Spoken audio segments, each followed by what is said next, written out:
साथियों नमस्कार, कैसे हैं आप सब लोग? मज़ा माँ केम छो, कैसा आहिस? और मेरे मैन साइड के भाइयों, घबरा क्यों रहे हो? थोड़ा सा मोटिवेट रहो, लड़ने का जज्बा रखो, हम लोग निकल जाएंगे। परेशानी है आपके साथ नहीं, सबके साथ। थोड़ी सी हिम्मत रखनी पड़ेगी, निकल जाएंगे। क्लियर है बात ये?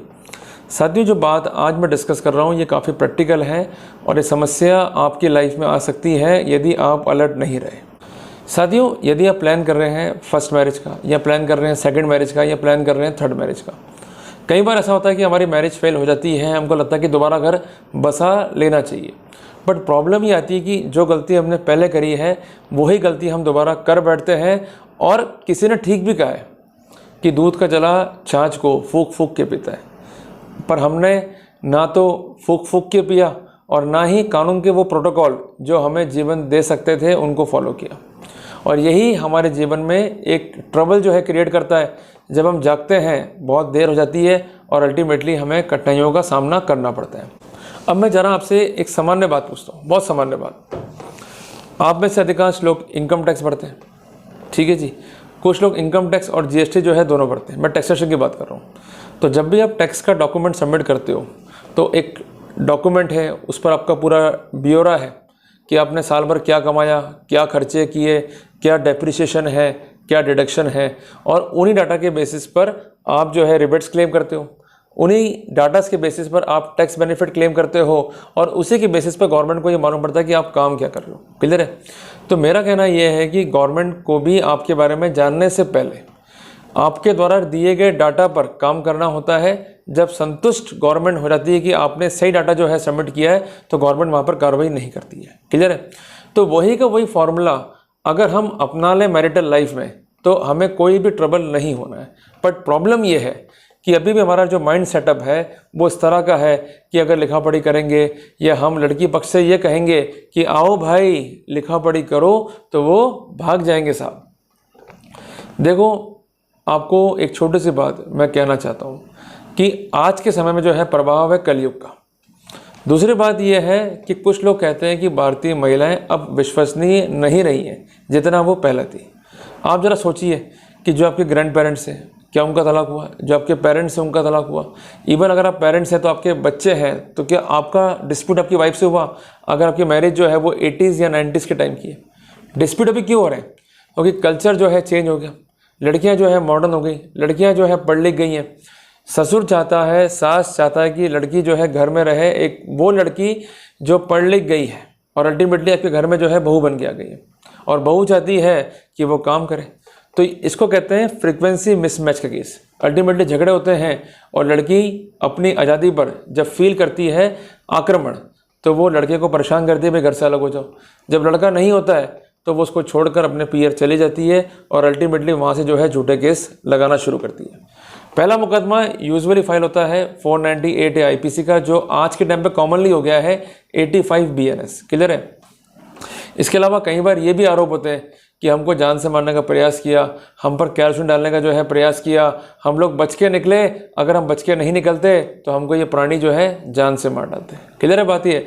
तो कितने गंभीर आरोप जो है हम पर लग जाते हैं और हम अगर अलर्ट नहीं है तो किसी भी रूप में अपना बचाव जो है वो नहीं कर सकते हैं। हालांकि जजमेंट समय समय पर ऐसे आए हैं कि अगर आरोप सामान्य हैं तो it can not be a basis for prosecution. कानून ये भी है कि जो आपकी बहनें हैं, जो आपके जवाई हैं, जो आपके भाई हैं, जो आपके घर में अन्य लोग हैं जो अलग रहते हैं या जिनका विवाह काफ़ी टाइम पहले हो गया है, यदि उन्हें इम्प्लीकेट किया जा रहा है तो उनके विरुद्ध कार्रवाई को ड्रॉप कर देना चाहिए। पर उसके बावजूद भी हम देखते हैं कि लड़के वाले जो हैं परेशान होते हैं, वो कार्रवाइयाँ फेस करते हैं। वो कार्रवाइयाँ इसलिए फेस नहीं कर रहे हैं कि लड़की ने झूठा मुकदमा किया है, वो कार्रवाइयाँ इसलिए फेस कर रहे हैं क्योंकि वो अलर्ट नहीं रहे। अगर अलर्ट रह जाते, काम कर लेते तो निश्चित तौर पर उनको दिक्कतों का सामना नहीं करना पड़ता। साथियों, जहाँ कानून एक और हमें क्रिमिनल बनाता है वहीं दूसरी ओर हमको कई लिबर्टीज़ भी जो है प्रोवाइड करता है।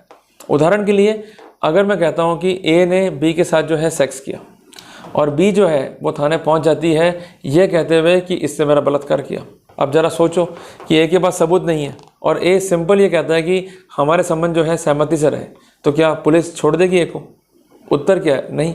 अगर ए ने समझदारी की होती, लिखा पढ़ी की होती, लिव इन रिलेशनशिप एग्रीमेंट किया होता, उसमें सारी बातों को लिखा होता, तो पुलिस कार्रवाई करती, बट उस कार्रवाई का जोर बहुत कम हो जाता, ग्रेविटी बहुत कम हो जाती। ये वैसा ही है कि बाहर तूफान चल रहा है, बाहर चल रही है आंधी, पर आपके मकान जो है पक्के हैं, मजबूत मकान है आपके, तो वो आंधी और तूफान जो है कुछ नहीं बिगाड़ सकता आपका। अगर मकान ही आपका छप्पर के हैं तो फिर कैसे बचोगे आप? क्लियर बात है।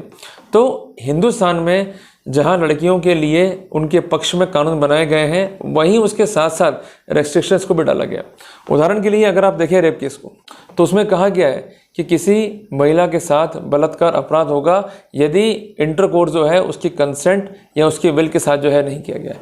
और कंसेंट और विल को हम प्रूव कर सकते हैं इन द इम्पेरेटिव वे और by the way of documentary evidence. Imperative way means हमारा कॉन्डक्ट क्या रहा, क्लियर है, और लिखा पढ़ी होगी तो एक एडिशनल एविडेंस मिलती है, और प्राइमरी एविडेंस जो है डॉक्यूमेंट्री एविडेंस को माना गया है। और एक कहते भी हैं कि 100 बका और 1 लिखा, तो अगर लिख दिया तो आपके लिए जो है फ़ायदा होने वाला है। दूसरा एग्जाम्पल लेता हूँ, section 3 sub clause 1 dowry prohibition act, जाके पढ़ना उसको।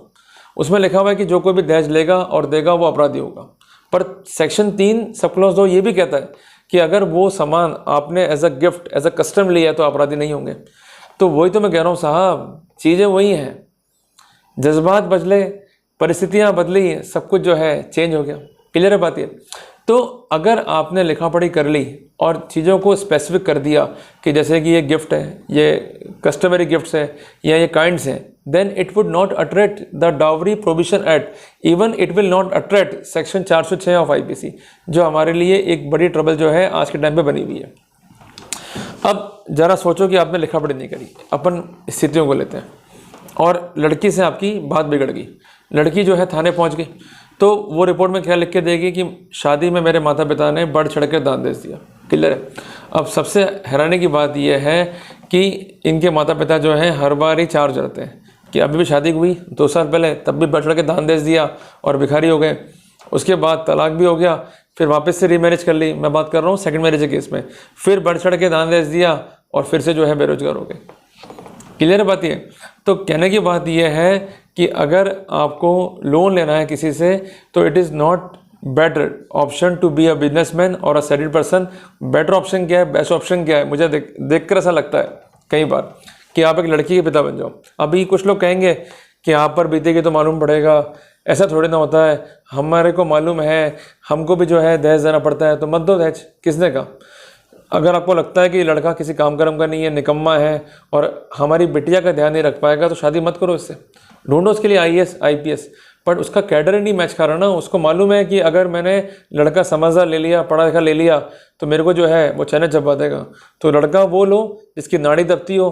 अल्टीमेटली जो है मैं उसको रखूँगी बंधक बना के, अपना जोर चलाऊंगी, नहीं मानेगा तो मैं कोर्ट कचहरी में इसको धक्के खिलवा के अपनी बात मनवा के रहूँगी, तब भी नहीं मानेगा तो मैं तलाक दूंगी और एलिमनी के नाम पर एक लमसम राशि एज ए ब्लैकमेलिंग अमाउंट में जो है उससे वसूल कर लूँगी। तो ये बेसिकली एक ब्लैकमेलिंग अमाउंट है और अमाउंट ऑफ एक्सटॉर्शन है। बट प्रॉब्लम क्या है कि अभी भी हम लोग लिखा पढ़ी नहीं करेंगे, मैं आपको गारंटी कर रहा हूँ, क्योंकि हमको लगता है कि लिखा पढ़ी करेंगे तो नुकसान हो जाएगा, लड़की वाले भाग जाएंगे, वो क्या सोचेंगे, भले भाग जाए। पर आज हमारी कमाई भी संपत्ति, चाहे वो प्रॉपर्टी है, चाहे वो बैंक बैलेंस है, अगर ये लोग छीन के ले गए आपसे तो कैसा लगेगा आपको? भाई आप घर में सो रहे हो, फर्ज करना, रात को लुटेरे आते हैं, ठीक है जी, या डाकू आते हैं, आपको बंदूक दिखाते हैं और आपसे सोने जेवरा जो है लूट के ले जाते हैं, तो एक बार तो वो झटका सहन कर लोगे।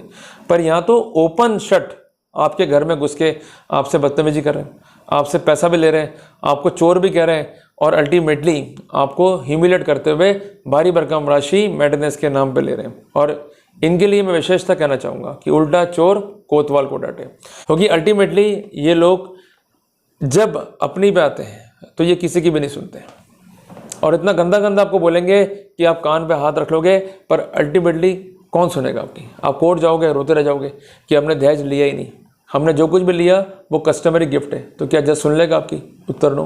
क्या पुलिस सुनेगी आपकी? उत्तर नो। पर अगर एविडेंस हुई तो उनको देखना होगा, सुनना होगा। ये आपको मैं इसलिए कह रहा हूँ कि अभी रिसेंट जजमेंट है कहीं जहाँ पर मजिस्ट्रेट्स ने भी या इवन पुलिस ने भी डॉक्यूमेंट्री एविडेंसेस को कंसिडर नहीं करा, तो वहाँ पर उनके विरुद्ध डिपार्टमेंटल एक्शंस भी इनिशिएट हुए। तो कहने की बात है कि जज साहब अब जज साहब तब रह पाएंगे कि जब वो कानून को देखेंगे, डॉक्यूमेंट्री एविडेंस को देखेंगे। अगर उससे परे जाकर उन्होंने फैसला कर दिया, बेसिक फैक्ट्स को नहीं देखा, तो अल्टीमेटली उनको कॉन्सिक्वेंस फेस करने पड़ सकते हैं।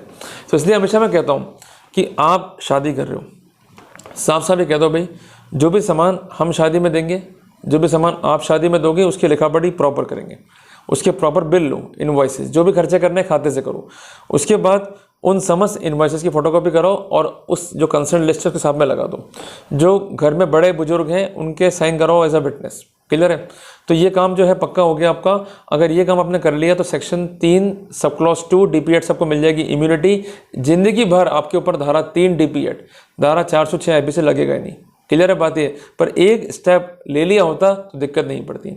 अब कुछ लोग कहेंगे कि साहब चलो हमने बिफोर मैरिज ये लिखा पढ़ी कर ली, शादी हो गई उस समय लिखा पढ़ी कर ली, पर ये तो कह देंगे साहब शादी के बाद में दिया। तो आप इस बात का विशेषता ध्यान रखिए कि जब भी लड़के वाले कुछ देंगे आपको, मैं आपको बार बार कह रहा हूँ, उसकी फ़ोटो ज़रूर खींचेगी। अगर फ़ोटो खींच रही है तो आपकी मौत जो है साथ चल रही है आपकी, ये ध्यान रखना। क्योंकि जब भी आप पर कार्रवाई होगी तो उनका वकील उन्हीं फ़ोटोओं को दिखाएगा कि देखो साहब हमने ये सामान दिया, सामान जो है हड़प कर गया। इस बात का विशेष ध्यान रखना कि जब भी आप सामान ले रहे हो बाद में भी तो लिखा पढ़ी ज़रूर करो। बगैर लिखा पढ़ी के सामान लोगे तो वो रिस्क पे ले रहे हो और अनअकाउंटेड चीज़ की वैल्यू नहीं होती है। आज घर से कैश मिल गया आपके, मान लो 5 करोड़ 10 करोड़ का, इनकम टैक्स की रेड हो गई, आपके पास कोई सबूत ही नहीं है, तो छोड़ देंगे इनकम टैक्स वाले? Answer is no. पर अगर सबूत है कि ये पैसे कहाँ से आए, इसका सोर्स क्या है, तो उनको मजबूरन जो है छोड़ना पड़ेगा। तो इसलिए बार बार मैं कह रहा हूँ कि आप सोर्स ऑथेंटिकेशन पे काम कर लो। अगर आप नहीं करोगे तो वहाँ पर आपको बेटर कॉन्सिक्वेंसेस फेस करने पड़ेंगे। और अगर आपने ये इम्यूनिटीज़ ले ली तो वहाँ पर कोई भी दिक्कत नहीं आएगी। अल्टीमेटली केस हो भी गया तो डॉक्यूमेंट्री एविडेंस आपका बचाव करती रहेगी। और इसके अलावा ये ध्यान रखना कि लड़की पक्ष से अपने कोई भी पैसा जो है खाते में नहीं लेना किसी भी रूप में। अगर आप लोगे तो घाटे में जाओगे, क्योंकि लड़की वाले क्या कर रहे हैं कि शादी के टाइम पे एक सर्टेन अमाउंट 10 लाख 12 लाख जो है ट्रांसफ़र करते हैं खाते में आपके, ये लिखते हुए कि शादी में जो भी खर्चे हैं वो आप कर लेना और आपको हम दे रहे हैं। क्लियर बात ये? और जबकि ये होता है म्यूचुअल कंट्रीब्यूशन का अमाउंट, और जो भी अमाउंट दिया वो खर्च हो गया। तो इसलिए मैं कह रहा हूँ कि जो भी अमाउंट देना चाहते हैं, शादी में खर्च करना चाहते हैं, उसकी लिखा पढ़ी कर लो। और अल्टीमेटली जो लेने वाले बंदे हैं, जैसे मान लो जी बैंड वाला है, शादी का हॉल जो बुक हुआ है वो बंदा है, या अन्य कोई व्यक्ति है जैसे हलवाई हो गया, सीधा उनके खातों में ट्रांसफ़र करा लो। या नगद दे रहे हैं तो उनसे रिसिप्ट जो है ले लो। अगर आप अलर्ट रहे तो बच जाओगे, अलर्ट नहीं रहे, कार्रवाइयाँ हो गई तो उस समय कॉन्सिक्वेंसेज जो है फेस करने पड़ जाएंगे। तो आपका अलर्ट रहना आपका अपना बचाव है। और दूसरी इंपॉर्टेंट बात यह है कि शादी के बाद जब लड़की आ रही है तो आपको एक बात दिमाग में सेटल करनी है कि इंट्रैक्शंस के पॉइंट पर उसको वेरी मच क्लियर होना पड़ेगा फ्रॉम द बॉटम। और उसके लिए क्या है कि जब भी आप लिखा पढ़ी कर रहे हो तो उसमें ये चीज़ स्पेसिफिक ज़रूर कर लो कि जो मकान है उसमें ये कमरा है, उसमें ये लड़की रहेगी। और अल्टीमेटली ये आपको मैं इसलिए कह रहा हूँ क्योंकि अभी तो ये बात आपको लग रही है नॉन प्रैक्टिकल, पर जब वो केस करेगी डोमेस्टिक वायलेंस का पे तो वो वर्ड लाएगी शेयर हाउस होल्ड। उसमें लड़के का भाई, लड़के की बहन, उसका जीजा, इवन बहन के जो रिलेटिव हैं उन तक को भी जो है कई बार इन्वॉल्व कर लिया जाता है, ये लिखते हुए कि ये सब रहे शेयर हाउस होल्ड में। तो इसलिए मैं कह रहा हूँ कि अगर आपकी बहनों की मैरिज पहले हो गई है, इसमें लिखो एग्रीमेंट में। बहनें कहाँ पर रह रही है, लिखो एग्रीमेंट के अंदर। बहनों का आना जाना नहीं है, ये भी लिखो एग्रीमेंट के अंदर। कभी कभार आते हैं, ये भी लिखो एग्रीमेंट के अंदर। और अल्टीमेटली आप कहाँ रहोगे, आपका घर में हिस्सा क्या होगा, उसको स्पेसिफिक कर दो, क्योंकि मुझे डायलूट करनी है theory of share house hold. और छोटी सी और इम्पॉर्टेंट सी बात है कि घर के जो कॉमन हिस्से हैं उस पर CCTV जो है लगा के रखो। अब आपको उसमें भी ट्रबल हो जाएगी, हम क्यों लगाएं, हमारा प्राइवेसी में होगा। भाई आप अच्छे वाले CCTV लगवाओ, एक्सेस जो है 1 या 2 के पास में रखो, ये बहुत ज़रूरी चीज़ है। बाद में लफड़े होंगे तो यही एविडेंसेस जो हैं आपको बचाएंगे। बार बार मैं कह रहा हूँ आपको मैं, क्योंकि प्राइवेसी हम भंग नहीं कर रहे हैं, पर जो कॉमन एरिया है अगर वहाँ CCTV फुटेजेस हमारे पास में है, इवन रिकॉर्डिंग फैसिलिटी है, तो कई बार आपने देखा भी है सोशल मीडिया पे कि वो बहू मार रही है अपने ससुर को या सास को, वो फुटेज में रिकॉर्ड हो गया तो अल्टीमेटली वो एविडेंस बन गई, तो हमारे को जो है वहाँ फ़ायदा हो गया। तो ये चीज़ें बहुत प्रैक्टिकल है, बाद में जो है बहुत काम आती हैं। तो घटना दुर्घटना साथ में किसी की भी घट सकती है, पर डिपेंड है कि हमने कैसे जो है काम किया है। जैसे उदाहरण के लिए कई बार लोग कार खरीदते हैं तो लोग कहते हैं कि भाई कार ले लो मारुति की या किसी लोकल कंपनी की, तो मैं कहता हूँ भाई इससे अच्छा साइकिल पे घूम लो।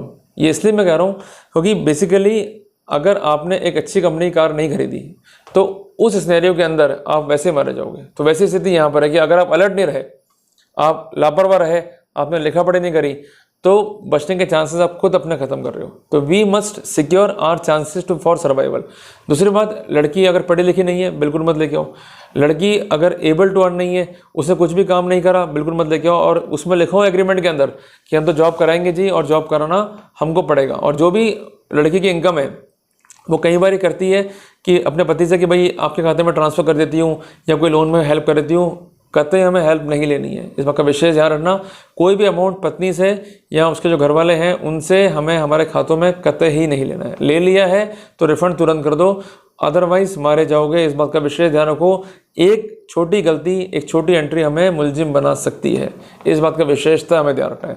तो ये चीज़ें बहुत बेसिक सी हैं, अगर आप ध्यान दे लोगे तो बच जाओगे, ध्यान नहीं दोगे तो कोर्ट कचहरी खुले हुए हैं, बगल में दफ्तर आपके लिए खुले हुए हैं, घूमते रहो। कुल मिला के नुकसान होगा, पर नुकसान कम से कम हो, इसके लिए आपको लिखा पढ़ी करना बहुत ज़रूरी है ताकि हमें कोई दिक्कत भविष्य में नहीं हो। क्लियर है?